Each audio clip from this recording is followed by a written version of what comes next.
बहरिया town default कर तीन reference तो ये पक्के मलक रियाज पर नए आ रहे हैं। बहरिया पर मलक रियाज के लिए कोई डील ऑफर नहीं है। आसिम मुनीर का पक्का फैसला है कि इस बार मलक रियाज का एहतसाब होकर रहेगा। इमरान खान ने जेल में सरेंडर कर दिया है। ये शहबाज गिल का मुंह कौन बंद करेगा, ये शहजाद अकबर का मुंह कौन बंद करेगा। पीटीआई का असल चेहरा मेजर आदिल राजा है। अस्सलाम वालेकुम, मैं हूँ सोबिया अशरफ। प्रोग्राम अंदर की बात के साथ आज की अंदर की बड़ी बड़ी खबरें लेके आपकी खिदमत में हाजिर हैं। और मुजम्मिल साहब से पहले जरा अंदर की खबर जानते हैं। मुजम्मिल साहब ये बताएं कि ये जो बहरिया टाउन को जुर्माना हुआ है वक्त जाया करने पे, क्या कहते हैं इसके बारे में? देखिए, वो जुर्माना तो छोटी खबर है कि 10 लाख रुपए जुर्माना हुआ है बहरिया टाउन। मलक रियाज के लिए 10 लाख रुपए क्या मैटर करते हैं। या आपने 10 लाख जुर्माना कर दिया, ये तो ऐसी है जैसे कोई मुझे 5 रुपए जुर्माना कर दे या 10 रुपए जुर्माना कर दे।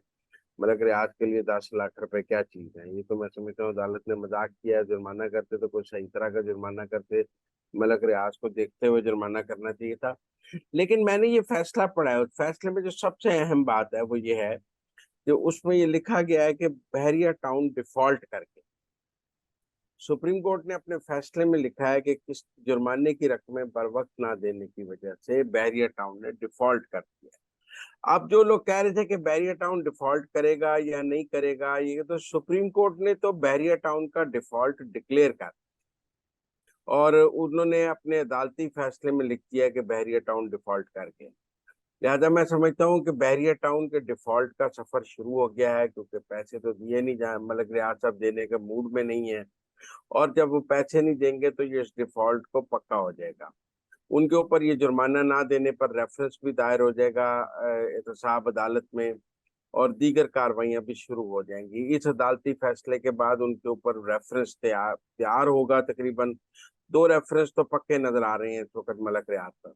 एक 190 मिलियन पाउंड वाला रेफरेंस, वो पैसे पाकिस्तान के खजाने में वापस पहुंच गए हैं, और वो भी रेफरेंस पक्का हो गया। और दूसरा ये जो जुर्माना उन्होंने अदा नहीं किया 427 अरब, उसका रेफरेंस भी तैयार है। और मुझे लगता है जो उन्होंने जमीन कब्जा की हुई है, जो नए सर्वे में सामने आई है कि हजारों एकड़ जमीन उन्होंने कब्जा किया है नया, उसका रेफरेंस भी उनके ऊपर एहतसाब अदालत से। मुझे लगता है कि तीन रेफरेंस तो ये पक्के मलक रियाज पर नए आ रहे हैं। बैरिया पर डिफॉल्ट उनका डिक्लेयर हो गया है, और ये तीनों रेफरेंस से मलक रियाज साहब और उनके खानदान का बचना मुझे मुश्किल नजर आ रहा है। लिहाजा जो दोस्त कह रहे थे कि मलक रियाज का इंटरव्यू रिकॉर्ड हो गया है, वो बड़े इंकशाफात कर रहे हैं। हमने अपने प्रोग्राम में पहले भी कहा था कि मलक रियाज के लिए कोई डील ऑफर नहीं है।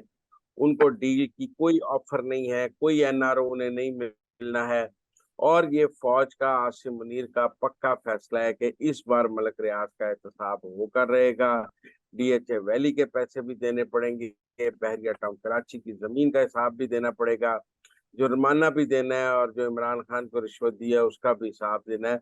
लिहाजा मलक रियाज पर दो तीन रेफरेंस भी आ रहे हैं, और बहरिया टाउन डिफॉल्ट भी कर रहा है। ये तो सुप्रीम कोर्ट के फैसले में अब लिख दिया है कि बहरिया टाउन डिफॉल्ट करके। मुजम्मिल साहब ये बड़ी अंदर की बात बताइए आपने कि 3 रेफरेंसेस जो है वो उनके खिलाफ आ रहे हैं और ये पक्के हैं। जी, ये तीन रेफरेंस उनके खिलाफ इस अदालती फैसले की रोशनी में पक्के हैं, जो अब बनने ही बने। ये तो बहुत बड़ी खबर आपने बताई। अच्छा मुजम्मिल साहब, दूसरा ये बताएं कि तहरीक-ए-इंसाफ की पॉलिसी में क्या तब्दीली आ गई है? मुज़ाहमत से क्या वो मुफ़ाहमत पे गामज़न हो गए हैं? क्योंकि जलसे में भी और एक खबर भी सामने आई है जिसमें शेर अफ़ज़ल मुरव्वत ने कहा है कि ऐसे अफ़राद से पार्टी के अंदर और सोशल मीडिया पर तल्ख़ी का इज़हार किया जाए इमरान खान की हदायत पे, जो फ़ौज को हदफ बना रहे हैं। और जलसे में नारेबाज़ी भी की गई फ़ौज के हक़ पे। जी, ऐसा लगता है कि इमरान खान ने जेल में सरेंडर कर दिया है। उनकी बोलती अब उनकी बस हो गई है, और अब वो फौज से सुलह के लिए रास्ते तलाश कर रहे हैं। आप देखें ना जी कि आप पाक फौज जिंदाबाद के नारे लगा रहे हैं, शोहदा के लिए ये नारे लगा रहे हैं। 9 मई को आप शोहदा की यादगारों की बेहुरमती कर रहे थे। 9 मई को आप फौजी तंसीबात पर हमले कर रहे थे, फिर आप उसको जस्टिफाई कर रहे थे। फिर आप कह रहे थे कि हमने कुछ गलत नहीं किया है, और अब आप पाक फौज जिंदाबाद और शोहदा के हक में नारे लगा रहे हैं। तो ये लगता है कि जो इमरान खान साहब जेल में, अब उनको नजर आ गया है कि ये मेरा को बचने का रास्ता नहीं है और मेरे ऊपर घेरा तंग हो गया और उनकी सारी उम्मीदें टूट गई हैं, इसलिए पॉलिसी में तब्दीली। अब ये जो बात है ना कि जो उन यूट्यूबर्स और वीलॉगर से फासला रखा जाए जो फौज के खिलाफ बात कर रहे हैं, भैया आपका सबसे बड़ा तर्जुमान तो मेजर आदिल राजा है। आप आदिल राजा से पहले खुद को लातलकी का ऐलान करें ना पीटीआई के कि वो हमारा तर्जुमान नहीं है। एक कोर कमेटी और एक पीटीआई के तर्जुमान पहले ये प्रेस रिलीज जारी करें कि मेजर आदिल राजा से हमारा कोई ताल्लुक नहीं है। फिर ये जो फौज के खिलाफ बाहर बैठ के लोग अब बोलते हैं, उनके वीलॉग्स और उनके क्लिप्स पीटीआई के ऑफिशियल अकाउंट से क्यों शेयर होते हैं? आप उनको ऑफिशियली स्पॉन्सर करते हैं, आप उनको ऑफिशियली रीट्वीट करते हैं, तो फिर आप उनका, तो ये सिर्फ कहने की बात है। अब देखने की बात यह है कि आपने पाक फौज के जिंदाबाद के नारे तो लगा दिए जलसे में लेकिन क्या जो वीलॉगर्स बाहर बैठे हैं उनसे आप ऐलान लातलकी कैसे करेंगे, प्रेस रिलीज जारी करेंगे? ये शहबाज गिल का मुंह कौन बंद करेगा? ये शहजाद अकबर का मुंह कौन बंद करेगा? ये जो फॉल्स फ्लैग ऑपरेशन किया है शहजाद अकबर ने, फिर उसके बाद ये मोहित पीरजादा है, फिर ये आदिल राजा है, फिर और लोग हैं। तो इन लोगों को अगर पीटीआई इनकी सरपरस्ती करती है या ये पीटीआई की सरपरस्ती करते हैं, तो फिर फौज, देखें ये बात आप समझें, असद कैसर की मफाहमत क्यों नाकाम हुई? असद कैसर की मफाहमत इसलिए नाकाम हुई कि इदारों का मौकफ है कि ये तो मुमकिन नहीं है कि आप पाकिस्तान के अंदर तो कहें कि हम सुलह चाहते हैं और पाकिस्तान के बाहर जो हम्म। आपके लोग बैठे हैं वो फौज को गालियां निकालते रहे। पीटीआई की दो पॉलिसियां तो नहीं चल सकती कि शिकागो का मीडिया सेल फौज को गालियां निकालता रहे और पाकिस्तान में सुलह की बातें करते रहे। तो अगर सुलह करनी है तो फिर आपको ओवरसीज पाकिस्तानी जो पीटीआई के हामी हैं उन्हें भी कहना पड़ेगा कि वो पाक फौज जिंदाबाद। पीटीआई यूके को पहले पाक फौज जिंदाबाद कहना पड़ेगा और पीटीआई अमेरिका ओवरसीज वालों को कहना पड़ेगा, इनके सारे वीलॉगर्स को कहना पड़ेगा। कल एक जलसे शेर अफजल मुरव्वत जेड़ा नारे लगा के सुलह नहीं हो सकती, ये फौज की आंखों में धूल झोंकने वाली बात है। इनके असल चेहरे जो हैं, पीटीआई का असल चेहरा मेजर आदिल राजा है जो रोज फौज के खिलाफ बात करता है। इनका असल चेहरा जो है वो अमेरिका में बैठे वो वीलॉगर्स हैं जो रोज फौज के खिलाफ वर्दचराई करते हैं और जिनके क्लिप ये बड़ी तेजी से अपने अकाउंट से और इनके हामी शेयर करते हैं। प्रेस रिलीज जारी करें ना कि जी आदिल राजा कौम का मुजरिम है, प्रेस रिलीज जारी करें कि ये जो जितने वीलॉगर्स हैं हम इनसे ताल्लुकी का इजहार करते हैं। लिहाजा इनकी दोहरी पॉलिसी है, मुझे लगता है ये पॉलिसी भी कामयाब नहीं होगी। ये फौज को इस तरह बेवकूफ नहीं बना सकते, इनके दोनों चेहरे फौज के सामने। ठीक हो गया। अच्छा मुज़म्मिल साहब, आपने गुज़िश्ता प्रोग्राम्स में हमें अंदर की खबर दी थी कि इमरान खान जो है वो इंट्रा पार्टी इलेक्शन जो है वो नहीं लड़ सकेंगे और पीटीआई को नया चेयरमैन जो है वो नामज़द करना होगा। आज शेर अफजल मुरव्वत ने मीडिया टॉक करते हुए कहा है कि इमरान खान ने फैसला किया है कि वो इंट्रा पार्टी इलेक्शन नहीं लड़ेंगे नाअहली की बदौलत।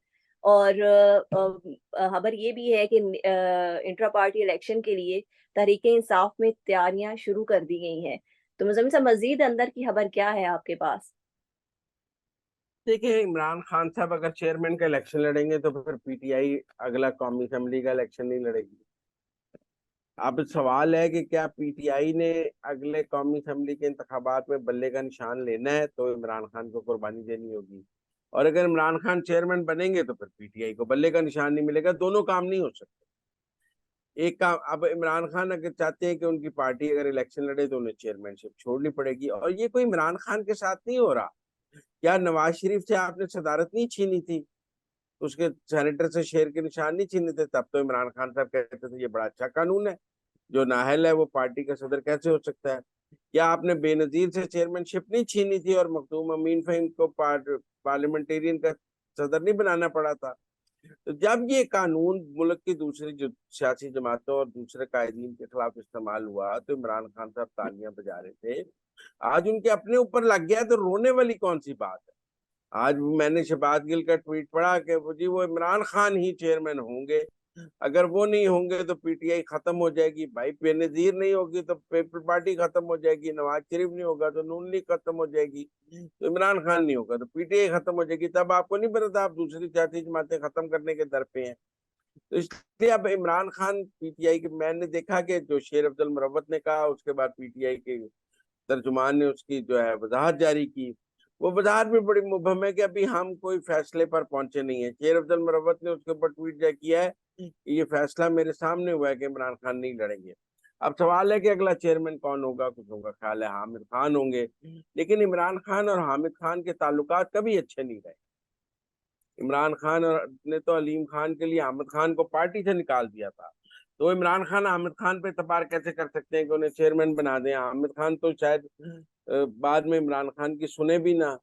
किसको बनाएंगे? क्या अलीमा खान को बनाएंगे, क्या बुशरा बीबी को बनाएंगे, गौहर खान को बनाएंगे? तो इमरान खान के लिए बड़ा मुश्किल है। सबसे बेहतरीन चॉइस अलीमा खान है, लेकिन फिर जो मरूसी सियासत के खिलाफ सियासत की है आपने, वो तो धड़म बहुत हो जाएगी ना कि आप अलीमा खान को या बुशरा बीबी को बुलाएंगे। तो इमरान खान अपनी गर्दाब में फंस चुके हैं। जिसको भी चेयरमैन हम्म। बनाएंगे पार्टी हाथ से निकल जाएगी, क्योंकि पार्टी अब इमरान खान के हाथ में नहीं रहनी। जो नया चेयरमैन आएगा उन्हें इमरान खान की कख नहीं सुननी। जो नया चेयरमैन आएगा वो फौज के साथ रास्ते ठीक कर लेगा और इमरान खान मुकम्मल तौर पे आउट हो जाएंगे। इमरान खान इलेक्शन के बाद तो वो नया चेयरमैन इमरान खान की जरा भी नहीं सुनेगा। टिकटें भी नया जो है कि नया चेयरमैन अपनी मर्जी का देगा। तो इसलिए अलीमा खान के खिलाफ बुशरा बीबी की गाड़ी पे पथराव हुआ, अलीमा खान के खिलाफ प्रोटेस्ट हुआ, लेकिन इनके अलावा चॉइस क्या है? वो कहते हैं बैरिस्टर गौहर खान को कौन मानेगा, हामिद खान को कौन मानेगा? फिर यहाँ तो एक कन्वेंशन पे आतिफ खान और शेर अफजल मरवत की लड़ाई हो गई है। पार्टी इतनी जो पार्टी बच गई है वो भी आपस में कुत्तों की तरह लड़ रही है। इस पार्टी के इंग्रेडिएंट में लड़ाई शामिल है, गालम गलूच शामिल है। जब ये किसी और को गालियां नहीं निकाल सकते तो आपस में ही कुत्तों की तरह लड़ना शुरू हो जाते हैं। ये भी आप केपी के कन्वेंशन पे देख लें, आतिफ खान और शेर अफजल मरवत के खिलाफ क्या हुआ। पूरा प्रोग्राम बढ़ गया, इनका अपना प्रोग्राम बढ़ गया। मुजम्मिल साहब, क्या यही वजह है कि तहरीके इंसाफ के जो जनरल सेक्रेटरी हैं उमर अयूब, उन्होंने नोटिफिकेशन जारी किया है कि इमरान खान की हिदायत के बगैर किसी को पार्टी में शामिल ना किया जाए? वो तो इसलिए कि जो लोकल सतह पे लोगों का ख्याल है कि जो शामिल हो रहे हैं, अब देख रहे हैं चौधरी सरवर भी शामिल होना चाहते हैं। उसके ऊपर बड़ा तनाजा है कि चौधरी सरवर को शामिल किया या ना शामिल किया जाए। और भी बहुत से लोग जो छोड़ गए हैं वो वापस, उनमें से कुछ लोग अगर वापस आना चाहें तो जो लोग बैठे हैं वो कहते हैं इनको आने ना दें। तो ये तनाजा है बहुत ज्यादा कि किसको शामिल हम्म। करें किसको ना करें। जो चला गया है वो आना चाहता है, जो जाना चाहता है वो आना नहीं चाहता है। तो ये जो अंदरूनी लड़ाई है ये इमरान खान जेल से बैठ के कंट्रोल नहीं कर सकते। देखिए, इमरान खान ने तहरीक इंसाफ में हमेशा डिवाइड एंड रूल रखा है। उन्होंने छोटे छोटे ग्रुप बना के रखे हैं, लोगों को आपस में लड़ा के रखा है और ऊपर खुद बैठे रहे हैं। अब वो ऊपर खुद है नहीं, नीचे इतनी लड़ाइयां हैं नहीं, दूसरों को भी हम्म। गालियां देते हैं, आपस में भी गालियां देते हैं। गालम गलूची इनका कल्चर है। तो मुझे नहीं लगता कि इमरान खान जेल से बैठ के इस पार्टी को कोई यूनिफाई रख सकते हैं, इकट्ठे रख सकते हैं। इसके टोटे होते रहेंगे, होते रहेंगे, होते रहेंगे। अच्छा, आज अदालत से एक बड़ी खबर जो सामने आई, खास तौर पे तहरीक इंसाफ के लिए एक बहुत बुरी खबर है कि खसूसी अदालत ने साइफर केस का ट्रायल दोबारा से जेल से करने का हुक्म दिया है और जुम्मे को जो है वो समाअत होगी। तो मुजम्मिल साहब, आगे क्या होगा? देखें, आप पुराना प्रोग्राम निकाल लें। जिस दिन इस्लामाबाद हाई कोर्ट का फैसला आया था, मैंने कहा तहरीक इंसाफ वालों, तुम इसको इंसाफ की फतह कह रहे हो, फैसला तो पढ़ लो। बगैर पढ़े इंसाफ की फतह अलीमा खान ने भी कहना शुरू कर दिया, सब ने कहना शुरू कर दिया। भाई जेल में ही ट्रायल होगा, ट्रायल जेल से बाहर नहीं होगा। ये हमने उस दिन भी कह दिया था, आज भी कह रहे हैं। मैंने आपको कहा था सजा 10-15 दिन लेट हो गई है, इससे ज्यादा कोई रिलीफ नहीं मिला। आप देखें यकम को फिर ट्रायल शुरू हो जाएगा, फर्द जुर्म लगेगी, वही गवाह फिर गवाहियां दे देंगे, वही सारा कुछ फिर हो जाएगा और दिसंबर के एंड तक या जनवरी के फर्स्ट वीक में सजा हो जाएगी। इसमें कोई बड़ी रॉकेट और साइंस मुजम्मिल तो साहब, है ही 3 नहीं। सफात पर मुश्तमिल जो फैसला आया है आज खसूसी अदालत का, उसमें कहा गया है कि ओपन ट्रायल होगा। ओपन ट्रायल तो इस्लामाबाद हाई कोर्ट भी हुक्म दे चुका हुआ है। भाई जेल के अंदर कैसा ओपन ट्रायल? जेल के अंदर ट्रायल होगा, जिसको पास जारी होगा वो अंदर जाके देख ले। ट्रायल तो जेल के अंदर ही हो रहा है ना, तो जुडिशियल कॉम्प्लेक्स में तो नहीं हो रहा। जब ट्रायल जेल के अंदर हो रहा है तो ओपन है या क्लोज है उसकी एक ही हैसियत है। दिल के बहलाने को गालिब ये ख्याल अच्छा है। ओपन ट्रायल है जी, जेल में है, जिसने जाना है जाकर देख ले। जिसमें हिम्मत है जाकर जेल के अंदर ट्रायल देख ले। 4-6 रिपोर्टर ही चले जाएंगे ना, आकर कार्रवाई बता देंगे, उससे ज्यादा क्या होगा। इमरान खान की 4 बहनें हुँ, चली हुँ। जाएंगी और शाह महमूद के बच्चे चले जाएंगे, और ओपन ट्रायल में क्या होना है, बैठ जाए जाकर। सजा तो फिर होनी ही होनी है ना, ट्रायल तो जेल के अंदर है। जो इनका ख्याल था कि हर पेशी पे फैमिलीज़ की इमरान सिर्फ़ खान आए, 5-5 अफ़राद को इजाज़त दी गई है और वुकला इनका जो ये ख्याल था कि हर पेशी पे इमरान खान आएगा, विक्ट्री का निशान बनाएगा, वहां मीडिया टॉक होगी, हुँ, ट्रायल पे तमाशा लगेगा, तो ऐसा कुछ नहीं होगा ना, जेल चो कढ़ना ही नहीं इमरान खान, अंदर ही रखना है उन्हें। ठीक हो गया। अच्छा मुज़म्मिल साहब एमकेएम का एक बड़ा अहम किरदार रहा है सियासी मैदान में। आज एमकेएम ने एक बड़ा मुतालबा किया है इलेक्शन से कबल, क्या वो मुमकिन है? मेरे ख्याल में ये आईनी तरमीम होनी चाहिए। एमकेएम को गलत बात नहीं कर रही, एमकेएम ठीक बात कर रही है। दुनिया भर में बल्दियाती और ज़िली हुकूमतों को ताकतवर किया गया है। हमारे यहाँ मरकज से जो इख्तियारात हैं वो सूबों में तो आ गए हैं 18वीं तरमीम में, लेकिन सूबे आगे नीचे इख्तियार देने को तैयार नहीं है। आपने नेशनल फाइनेंस कमीशन से तो हिस्सा ले लिया, लेकिन कोई सूबा भी प्रोविंशियल फाइनेंस कमीशन बनाने को तैयार नहीं कि किस जिले को कितने पैसे मिलने हैं। वजीर आला की मर्जी है, वो सारे पैसे लाड़काना पे लगा दे, लाहौर पे लगा दे, कोयटा पे लगा दे, जिलों को उनका हिस्सा नहीं मिलता। कराची को उसका ड्यू शेयर नहीं मिलता है, आप समझ लें। तो और कहा जाता है लाहौर ज्यादा हिस्सा खा जाता है पंजाब में। तो इसलिए एमक्यूएम ठीक बात कर रही है कि इंडिया में भी यही हुआ है, हर जगह हुआ है कि आप आइन में जो जिले हुकूमतें हैं, बल्दियाती हुकूमतें हैं, इनके हवाले से आइनी तरमीम करें और आइन में मैंडेटरी करें कि सूबे उनसे ना भाग सकें। वैसे मैं तो इस बात का हामी हूँ कि मुल्क में कौमी, सूबाई और बल्दियाती इंतखाबात एक ही दिन में होने चाहिए। जब लोग 2 वोट डालते हैं तो लोग 3 वोट भी डाल सकते हैं, 4 वोट भी डाल सकते हैं। तो आप एक ही दिन में कराएं और उनकी एक ही दिन मुद्दत खत्म हो और एक ही दिन दोबारा हो। लेकिन एमक्यूएम ठीक बात कर रही है, मुस्लिम लीग नून उसके साथ है, बाकी जमातें उसके साथ हो जाएंगी। पर मुज़म्मिल साहब मुझे यहाँ पे लगता है एक सवाल जो बहुत अहम है कि इस सूरत-ए-हाल में और इस टाइम पर ही क्यों एमकेएम ये मुतालबा कर रही है? वो कह रहे हैं कि जिसने उनके साथ इंतखाबी इत्तेहाद करना है वो इन तरमीम के हक में हमारे साथ मुआहदा करे, ये ठीक बात है। अब मुस्लिम लीग नून को इन तरमीम पे इतराज नहीं और जिन जमातों को इतराज नहीं वो एमकेएम के साथ आ जाएंगे। मैं समझता हूँ पीपल्स पार्टी को भी इन तरमीम पर इतराज नहीं होना चाहिए। वो सिंध पर अपनी हाकमियत तो बरकरार रखना चाहते हैं, लेकिन अगर वो कराची के साथ ज्यादती कर रहे हैं तो कराची को उसका ड्यू शेयर मिलना चाहिए। और मैं समझता हूँ पीपल्स पार्टी को भी एमकेएम की इन तरमीम पर दस्तखत कर देने चाहिए और हिमायत करनी चाहिए। तो इसकी मुखालफत बनती नहीं है, वो एमकेएम बिल्कुल ठीक बात कर रही है। यानी ये उन्होंने इलेक्शन से कबल इत्तेहाद के लिए जो इलेक्शन के बाद जो शराइत हैं वो उन्होंने पहले ही रख दी हैं। पहले रखती हैं और ठीक किया उन्होंने इस बार के, जिसको ये कबूल है वो हमारे साथ आ जाए। और मैं समझता हूँ वो ठीक बात कर रहे हैं, वो कोई गलत बात नहीं कर रहे हैं, वो पाकिस्तान की जमहूरियत को ठीक करने की बात कर रहे हैं। ठीक हो गया। Thank you so much Muzammil साहब कि आपने हमें अंदर की खबरों से बाखबर किया। मुज़म्मिल साहब के मुताबिक एमकेएम का मुतालबा दुरुस्त है और ये कानून साज़ी होनी चाहिए। इसके साथ ही मुझे इजाज़त दें। अल्लाह हाफ़िज़।